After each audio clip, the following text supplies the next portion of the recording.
حضرت سماک رضی عنہ عبداللہ بن عباس رضی عنہ کے شاگرد فرماتے ہیں کہ میں نے مدینہ میں حضرت عبداللہ بن عباس رضی اللہ عنہ سے ملاقات کی اور عرض کیا کہ جنت کی زمین کیسی ہے؟ انہوں نے فرمایا کہ چاندی کی زمین ہے۔ فرمایا انہوں نے کیا فرمایا؟ جنت کی زمین چاندی کی زمین ہے جو خوب سفید ہے، گویا کہ آئینہ ہے۔ میں نے سوال کیا کہ اس کی روشنی کیسی ہے؟ فرمایا کیا تو نے وہ وقت نہیں دیکھا جس وقت سورج نکلنے کے قریب ہوتا ہے؟ اس وقت جو درمیانی روشنی ہوتی ہے بس وہی روشنی جنت میں ہے، یعنی ایک وہاں کا موسم ہی کچھ الگ ہے۔ اس طریقے سے اشارہ بتلایا ہے، لیکن اس روشنی میں نہ دھوپ کا اثر ہے نہ ٹھنڈک ہے۔ میں نے عرض کیا اس کی نہروں کا کیا حال ہے؟ وہاں کیا گڑھوں کے اندر چلتی ہے؟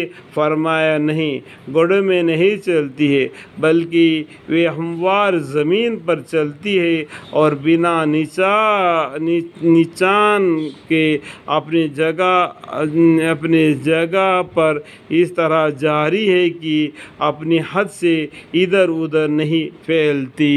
یعنی دنیا میں جو نہریں نکلنے کے لیے کیا کرتے ہیں، ہم گڑھا کھود دیتے ہیں، وہ گڑھے میں سے نہر نکلتی ہے، لیکن جنت کے اندر جو نہریں نکلتی ہے صاف ستھرا زمین پر نکلتی ہے، لیکن اللہ تعالیٰ نے ان سے ایک حد باندھ دیا ہے، اس حد سے آگے بڑھ نہیں سکتی۔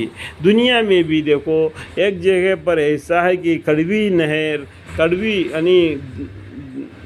یعنی میٹھا پانی اور کڑوا پانی کا جو نہر ہے وہ آگے ایک دوسرے کو بڑھ نہیں سکتے کہ کڑوا پانی میٹھے میں نہیں مل سکتا، میٹھا پانی کڑوے میں نہیں مل سکتا۔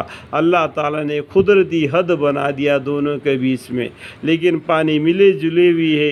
ادھر کا پانی پیے گا تو میٹھا ہوگا، ادھر کا پانی پیے گا تو کڑوا ہوگا۔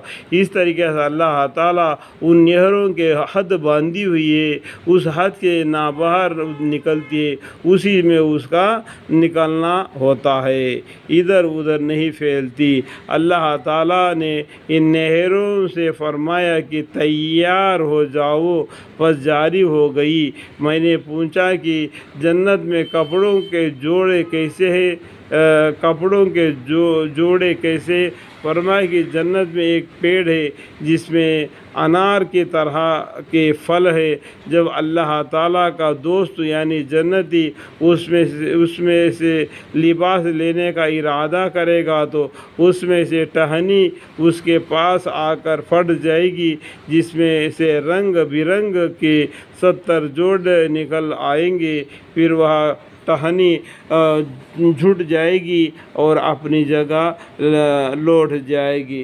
اس طریقے سے جنتی آدمیوں کے لیے لباس کا بھی اللہ تعالیٰ نے ایک اندازے سے مقرر کر کے دے دیتے ہیں۔ واللہ آمین۔